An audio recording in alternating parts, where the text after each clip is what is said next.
Chào các bạn, đây là tập 8 mình đang ở sân, mình đang ở máy bay. Cảng hàng không Bamboo.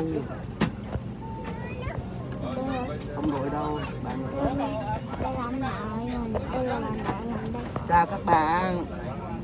Bố mình đang ngồi các bạn. Chào các bạn nha. Bây giờ mình đang ngồi ở trên máy bay. Các bạn thấy không?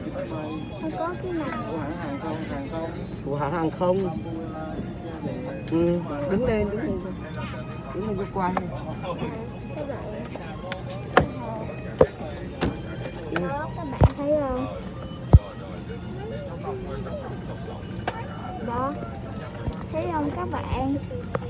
Nè, ngoài nè, quá trời luôn à. Đây ngồi trên máy bay.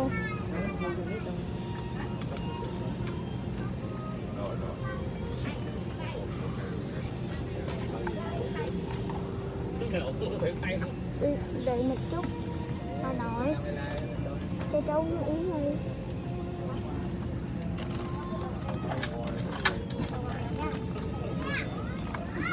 Bà nội cho cháu này uống nước yến nè.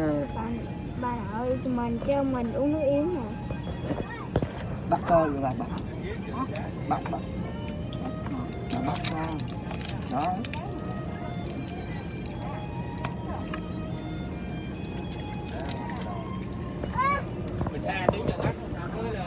Mình đang uống nước yến nè, đây nè, nước yến đây nè các bạn. Ừ.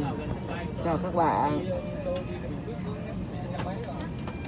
Đây là cháu nội Minh Đăng của mình. Chào các bạn. Đây là bà nội của cháu. Ừ. Bà nội đang nói đó.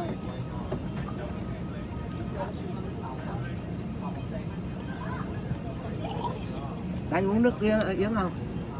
Nước cam. Không. Ăn cái cơm nhá. Thế là xuống máy bay. Ô, xuống máy bay thì tí nó ổn định rồi ăn.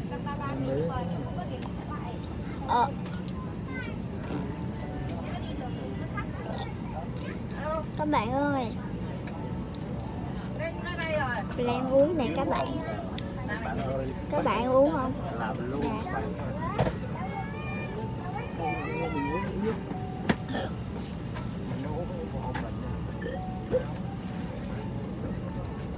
Lan uống.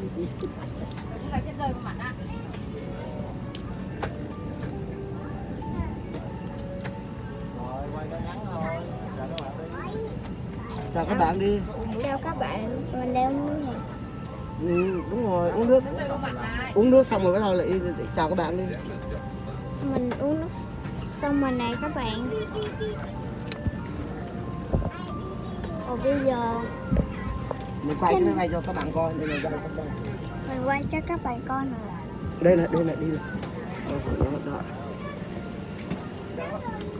Đó các bạn thấy không? Đây nè các bạn thấy không? Đó. Đây là một cái bức. Đây, tôi coi. Tay to lên, Đây nè các bạn. Quay từ nhanh bây giờ làm sao các bạn dần được. Đó, xong rồi đó các bạn. Tôi chào với các bạn đi rồi tí nữa quay tiếp. Cái này là gì nè các bạn. Các bạn nhìn thấy không? Đó. Xíu nữa mình sẽ cho các bạn coi tiếp nha. Xíu nữa. Chào các bạn. Chào các bạn. Bạn lại ấy cho mình nha. Đăng ký cho mình, like cho mình nha.